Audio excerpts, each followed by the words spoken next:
Sarah Chen stood in the center of a massive crystal room. The walls curved high above her head, made of clear blue stone that sparkled with its own light. Around her, 12 different types of alien beings sat on floating platforms. They all stared down at her, with eyes that showed no kindness. The human woman wore simple gray clothes that prisoners had to wear. Metal bands around her wrists kept her hands locked together. Her black hair hung loose around her shoulders, and her dark eyes looked tired but still strong. "Commander Sarah Chen of the human fleet," said a voice that came from everywhere at once. "You stand before the Galactic Tribunal. You are charged with the murder of 50,000 Valathi people on the world of Kepler 442b. Sarah lifted her chin. "I did not kill those people." A loud buzz filled the room. The aliens shifted on their platforms. Some made clicking sounds. Others whispered in languages Sarah could not understand. The creature that spoke for the prosecution stood up.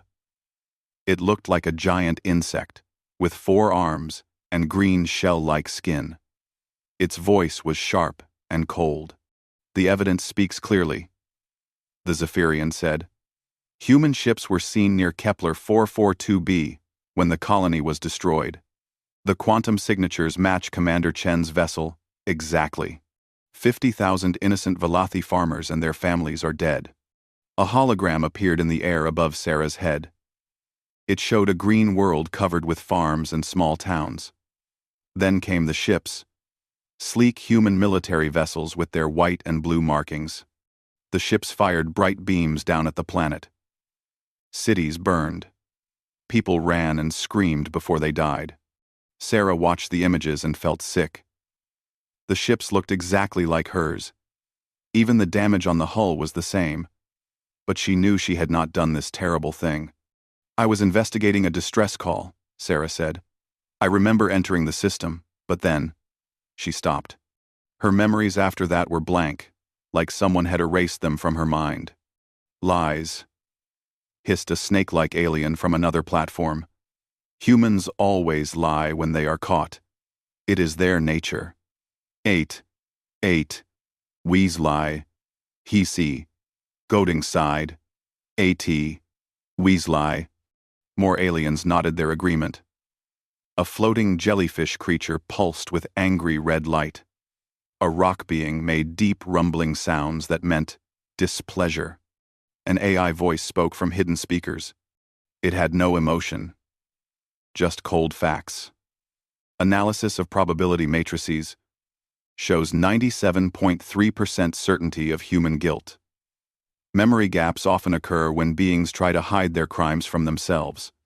"That's not true," Sarah said. But her voice sounded weak, even to herself.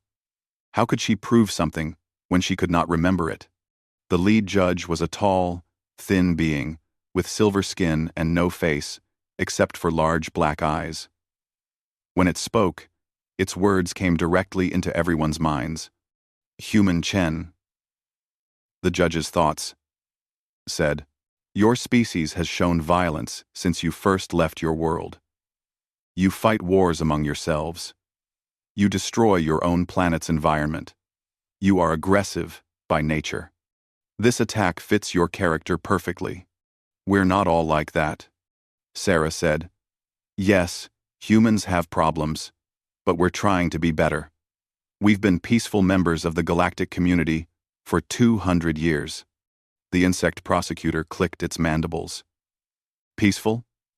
Your military ships carry weapons that could destroy moons. Your soldiers are trained for combat from childhood. Your entertainment celebrates war and violence. Other species have weapons too," Sarah pointed out. "But other species know when to stop," said a blue-skinned humanoid with 4 eyes. "Humans do not understand limits. You take what you want through force."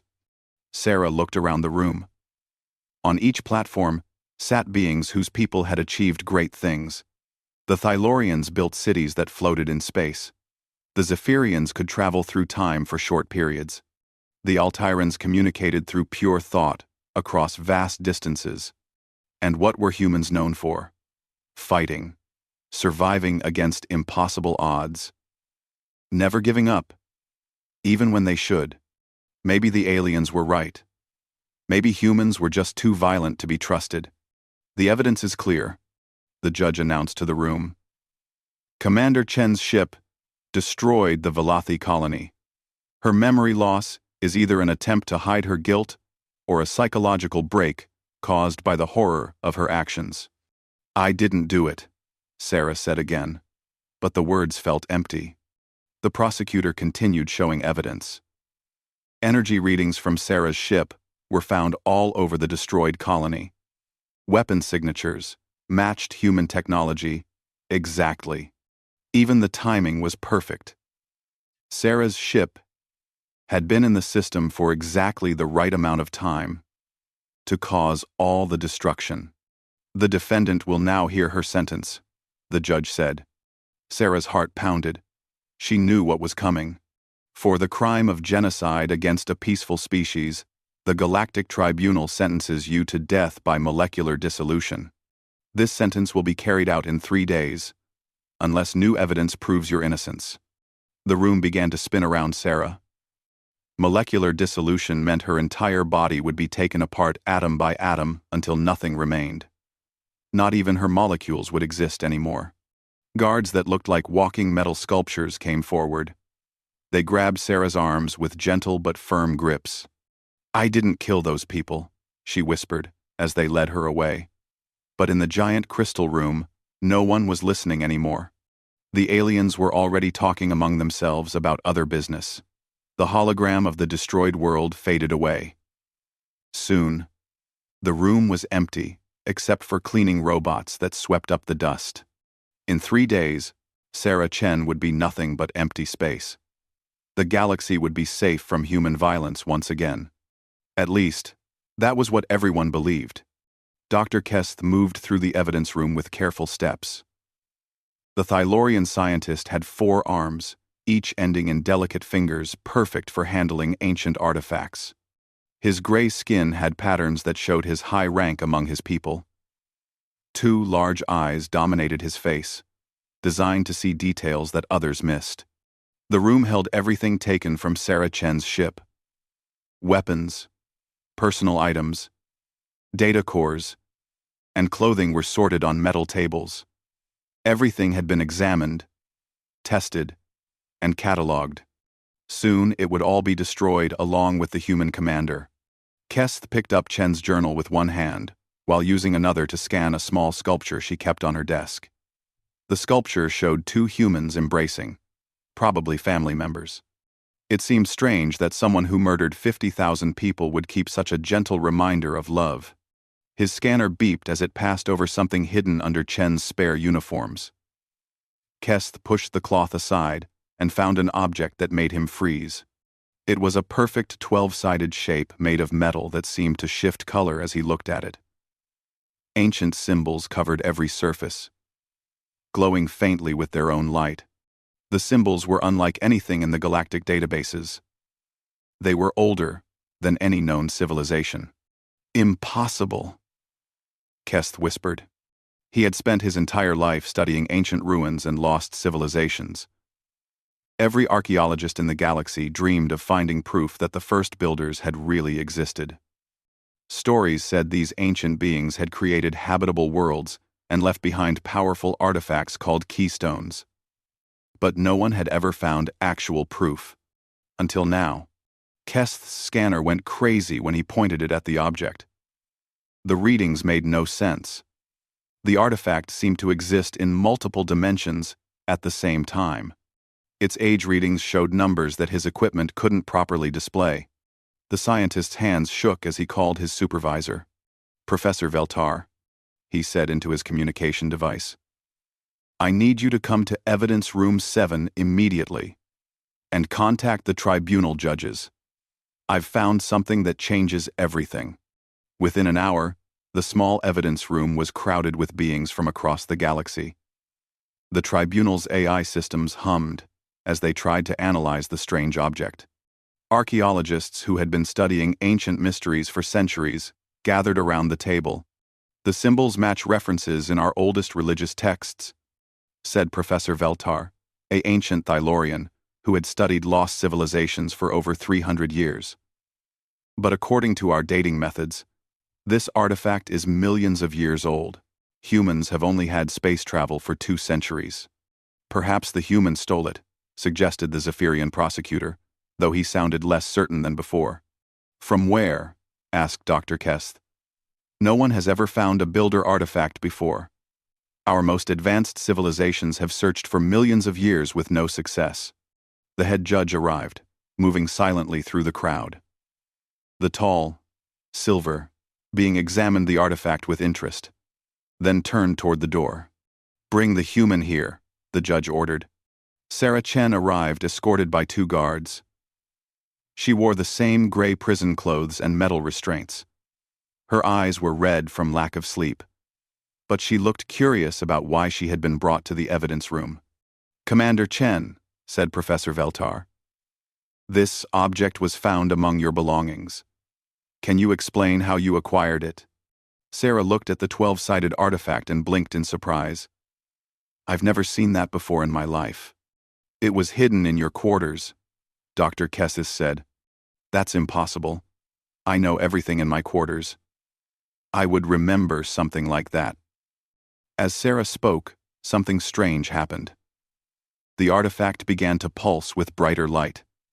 The symbols on its surface started to move, rearranging themselves into new patterns. A low humming sound filled the room. Everyone stepped back, except Sarah. She seemed drawn to the object. Don't touch it, warned the prosecutor. It could be a weapon. But Sarah wasn't listening. She reached out with her restrained hands and touched the artifact's surface. The moment her skin made contact, the room exploded with light. Holographic images appeared in the air above the artifact. They showed star maps, with locations marked across the galaxy. 12 points of light pulsed in rhythm with the object. By the void, whispered Professor Veltar. It's showing us where the other keystones are hidden. The images shifted, showing glimpses of massive structures and beings of incredible power. Then, the holograms focused on something that made everyone gasp. The destroyed Velothi colony appeared in the projection, but it wasn't being attacked by human ships. Instead, dark shapes moved through space like living shadows. They consumed the light from stars and left only emptiness behind. What are those things? Asked Dr. Kest. The artifact showed more images. Other colonies, other worlds, all destroyed by the same dark entities. 17 different locations across the galaxy, all written off as natural disasters or accidents. But the pattern was clear now. Something had been hunting and killing for decades. The energy signatures, said the AI voice from the room's speakers. They match the readings from Kepler 442b exactly. The human ships in our evidence were holographic projections. The room erupted in shocked voices. Aliens spoke in dozens of languages, all asking the same questions. Who were these dark entities? How long had they been active? And why could only the human touch the artifact? Sarah stared at the projections with growing fear. Pieces of missing memory began to return. She remembered her ship being pulled into darkness. She remembered creatures that spoke without words. She remembered running through corridors that existed in impossible spaces. My crew, she whispered. Where is my crew? The artifact pulsed again, and Sarah's memories came flooding back. Her team had sacrificed themselves to save her and the artifact. They had died as heroes while she escaped with humanity's inheritance from the first builders. The trial is postponed, announced the head judge. We must investigate this new evidence immediately. As the room began to empty, Dr. Kest stayed behind to study the artifact more closely. The Thylorian scientist realized that everything the galaxy believed about human nature might be wrong. Perhaps humans weren't naturally violent. Perhaps they were naturally heroic. And perhaps that was exactly what the galaxy needed. The great assembly hall of the Galactic Council had never been so full. Representatives from every known species crowded the floating platforms. Scientists, military leaders, and religious figures all waited to hear what the tribunal had discovered. Sarah Chen sat in a new place now. Instead of standing in the center as a criminal, she sat with the researchers at a special table. The artifact rested on a pedestal in front of her, still glowing with its strange light. Dr. Kest stood to address the assembly. His 4 arms gestured at the massive holographic displays that showed the artifact's revelations. "Fellow beings of the galaxy," he began, "we have uncovered a truth that changes everything we thought we knew about recent events. The Velothi colony was not destroyed by humans. It was destroyed by entities we are calling the Devourers." The hologram showed the dark shapes moving through space. They looked like shadows made solid, consuming light and matter wherever they went. "These beings have been attacking colonies and worlds for over a century, Dr. Kest continued. Each time, they left behind evidence pointing to other species. They wanted us to fight each other, while they grew stronger." A blue-skinned Alteran leader stood up. "If these devourers are real, why haven't our sensors detected them?" "Because they exist partially outside our dimension," answered Professor Veltar. "They can phase in and out of normal space at will. Our instruments were not designed to detect interdimensional threats." Sarah touched the artifact, and new images appeared. The holograms showed the galaxy's ancient history. Magnificent beings with technology beyond imagination had once filled the stars. These were the first builders, and they had fought a great war against the Devourers millions of years ago. "The builders created the keystones as weapons," Sarah said, her voice carrying clearly through the hall. "But they also made them as tests. They wanted to find beings worthy of inheriting their power." The snake-like representative who had called humans liars now looked confused. "Why would such advanced beings choose humans? We are the oldest species in this sector." "Oh no." On round. The artifact pulsed, and Sarah's mind filled with new knowledge. "The builders didn't choose humans because we're old or advanced. They chose us because of how our brains work. Humans have quantum resonance patterns that match their own." "What does that mean?" asked the jellyfish creature. "Its body, shifting through several colors." Sarah stood up, still touching the artifact. She could feel the vast intelligence within it studying her mind, measuring her character. "It means humans were always meant to be guardians. The builders designed us to carry their legacy forward." The room erupted in shocked voices. The idea that humans, the youngest and seemingly most violent species, could be chosen by the ancients seemed impossible. But the evidence kept coming. The artifact showed more colonies being attacked. It revealed devourer infiltration of peaceful species, turning them against each other. It displayed the locations of other keystones hidden across the galaxy. "The attacks are accelerating, Dr. Kest reported, reading from his instruments. "In the past month alone, 3 more worlds have gone silent. The Devourers are preparing for something big." As if summoned by his words, alarms began ringing throughout the assembly hall. A military officer ran to the podium.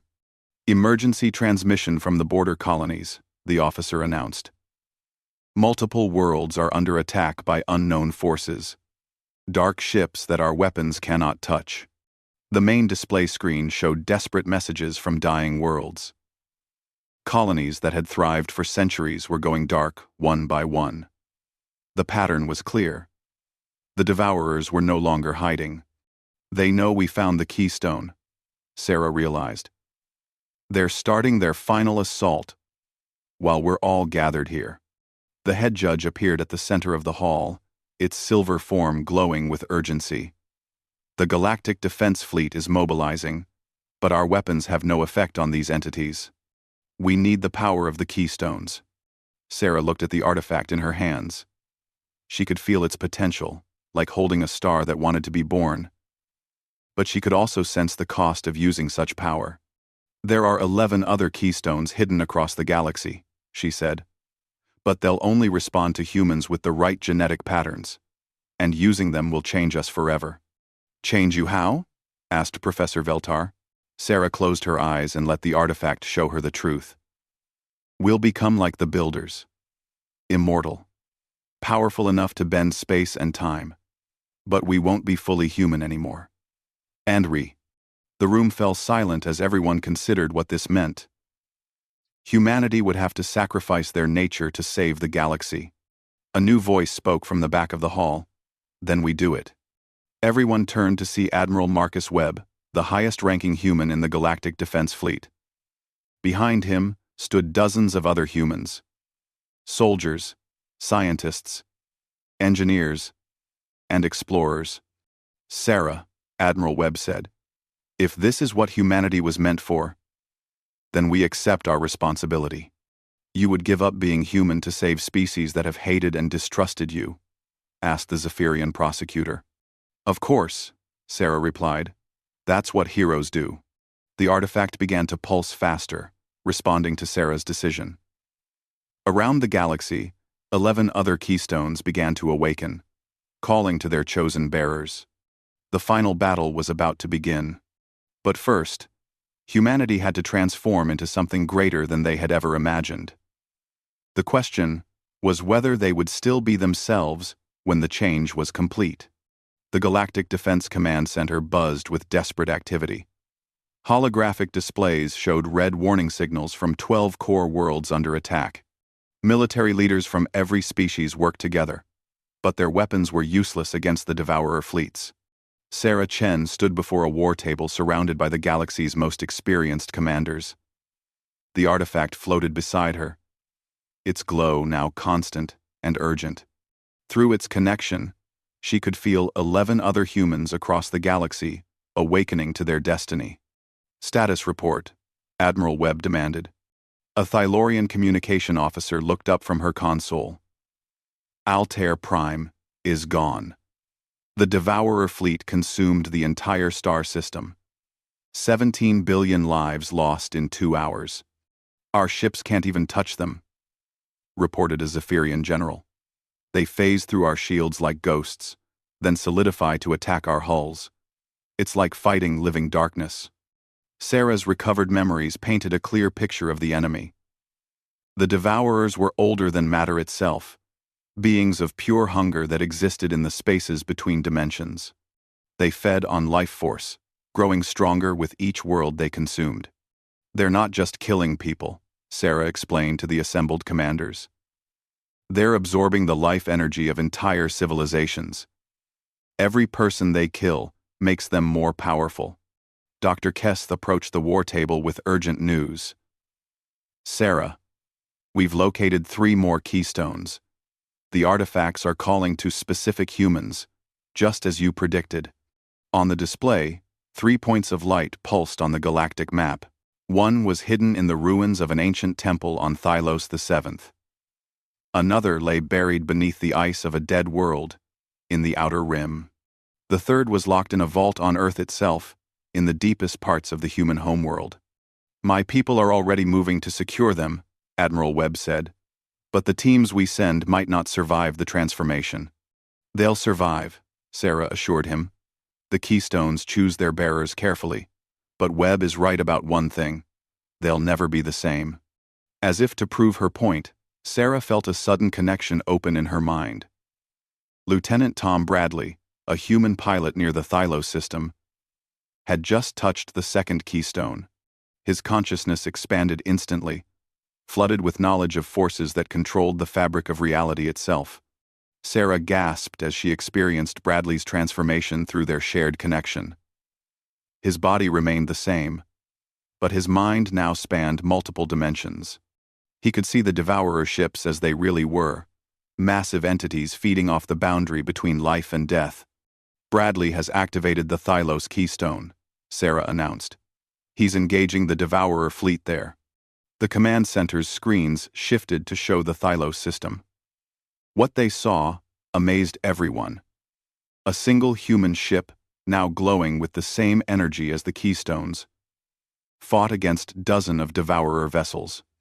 Bradley's weapons tore through their interdimensional defenses like they were made of paper. But the cost was clear. Through their mental link, Sarah felt Bradley's struggle to remain human while wielding cosmic forces. The power was intoxicating, offering godlike abilities in exchange for his mortal nature. "He's holding them off," reported the tactical officer. "But the Devourer main fleet is still advancing on the core worlds." More connections opened in Sarah's mind as other keystones awakened. Captain Maria Santos found the Antarctic keystone buried beneath Earth's ice. Dr. James Park activated the one hidden in the space station orbiting New Geneva. Each time, Sarah felt their human personalities strain under the weight of ancient power. "The transformation is accelerating," Professor Veltar observed, studying readings from his instruments. "The chosen humans are becoming something beyond our ability to measure."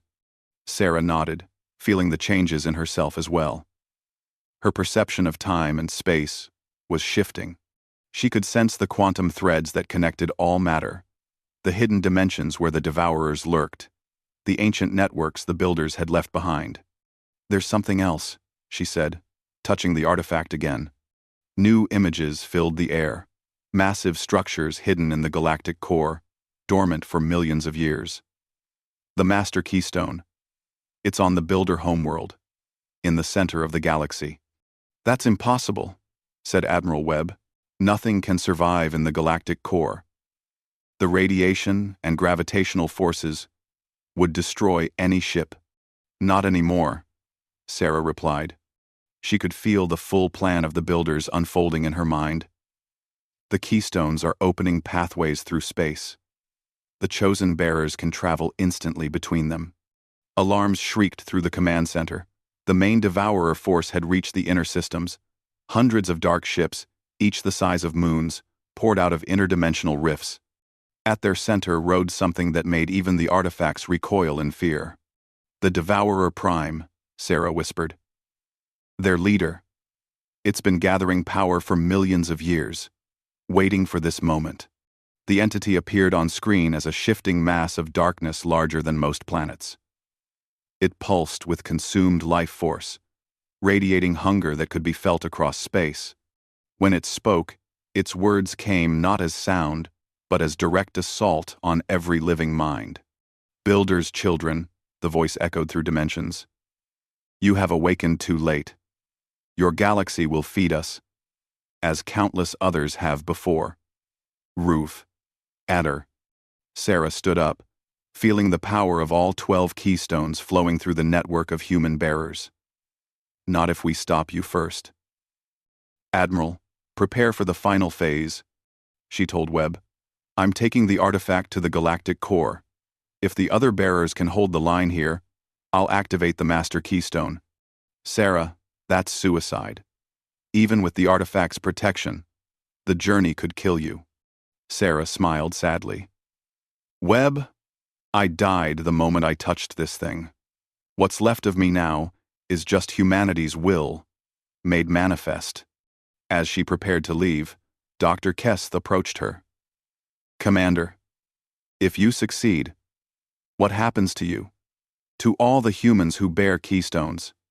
"I don't know," Sarah admitted. "Maybe we become eternal guardians, watching over the galaxy forever.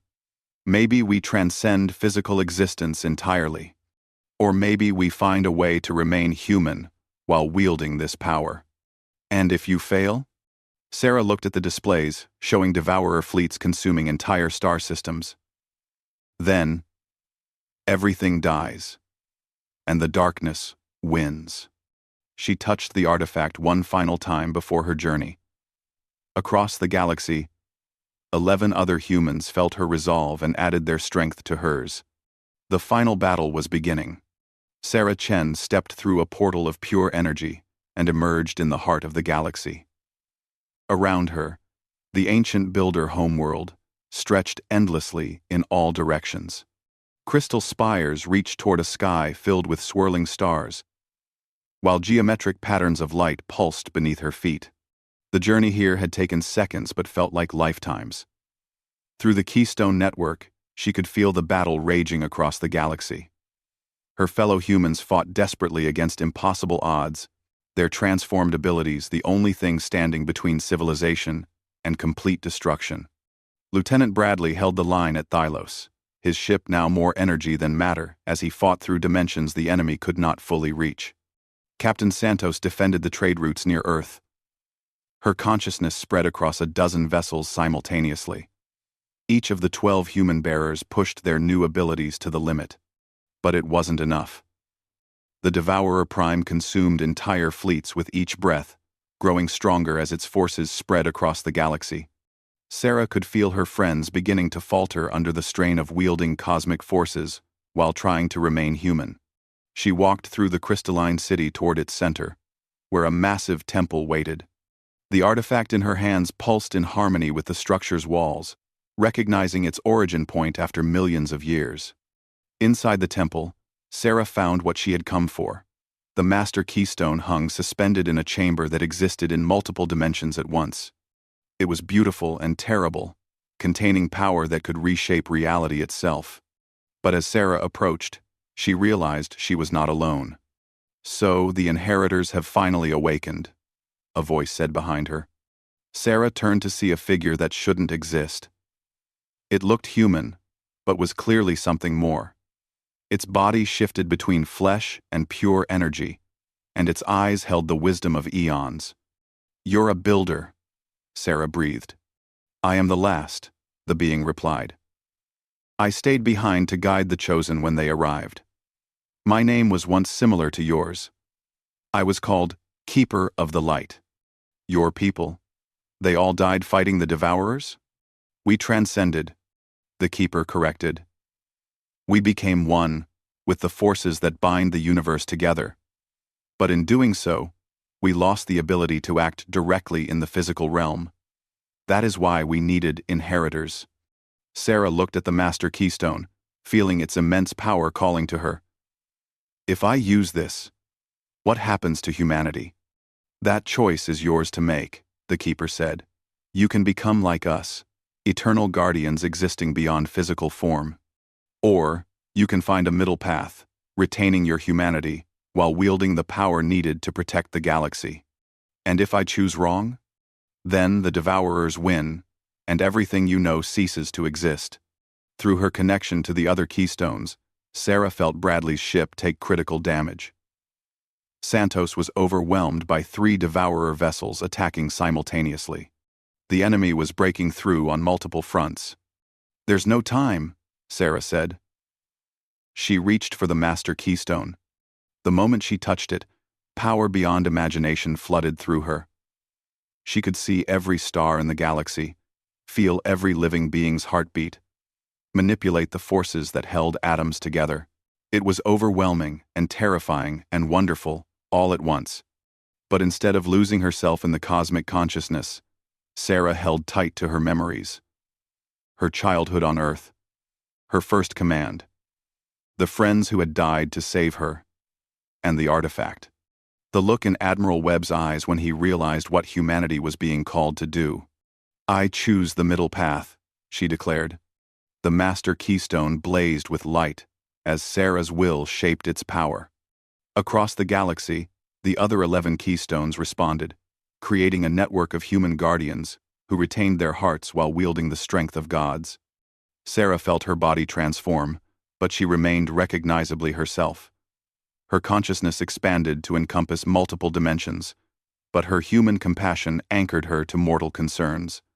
She had become something new, neither fully human nor purely cosmic, but a bridge between both states. Through the network, she shared this balance with her fellow bearers. They gasped in relief as the crushing weight of pure cosmic consciousness lifted, replaced by manageable divine power guided by human wisdom. Now came the final confrontation.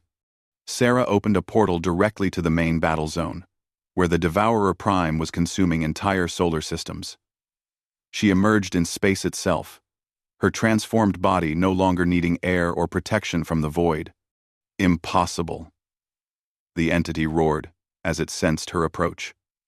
"The Builder's power cannot be wielded by mortals." "We're not mortal anymore," Sarah replied. "But we're still human, where it counts." The battle that followed defied description. Sarah and the Devourer Prime fought across multiple dimensions, their conflict reshaping space and time around them. Dark energy met controlled cosmic force as two philosophies clashed, the hunger that consumed everything against the love that protected it. Other Keystones bearers joined the fight, their combined power creating geometric patterns of light that cut through the Devourer forces like blazing swords. The ancient enemy, which had destroyed countless galaxies, found itself facing something it had never encountered before. Cosmic power, guided by mortal wisdom and love. You fight for beings who feared and distrusted you, the Devourer Prime said, trying to understand its opponents. Why do you protect those who called you monsters? Because that's what heroes do, Sarah answered. We save people, not because they deserve it, but because everyone deserves a chance to grow and change. With a final surge of combined power, the 12 human guardians banished the Devourer Prime and its forces to the void between realities. Ancient seals, powered by the Master Keystone, locked them away where they could never again threaten living beings. When the battle ended, Sarah found herself back in the Galactic Council chambers. But everything had changed. The aliens who had once seen humans as violent primitives now looked at her and her fellow guardians with awe and gratitude. The Galactic Tribunal formally recognizes humanity as the bearers of justice, announced the head judge. You have proven yourselves worthy inheritors of the Builder's legacy. Admiral Webb approached Sarah, studying her transformed appearance. She still looked human, but her eyes held depths that hadn't existed before. So what now? He asked. Do you rule the galaxy? Sarah laughed, and the sound carried harmonics that touched multiple dimensions. No. Webb, we protect it, just like we always have. But now, we can actually do it properly. Dr. Kest stepped forward with a question that concerned many in the room. Will you still be human? Will your people remember who they were? We'll always be human, Sarah assured him. That's our strength. We have cosmic power now, but we'll use it with human hearts. We'll make mistakes, learn from them, and keep trying to do better. That's what makes us who we are. As the council session ended, Sarah looked out through the crystal walls at the stars beyond. Somewhere out there, her fellow guardians were taking up their posts, eternal protectors watching over a galaxy that had finally learned to see humanity not as a threat, but as its greatest hope. The bearers of justice had found their purpose among the stars, and the galaxy was safer because of it.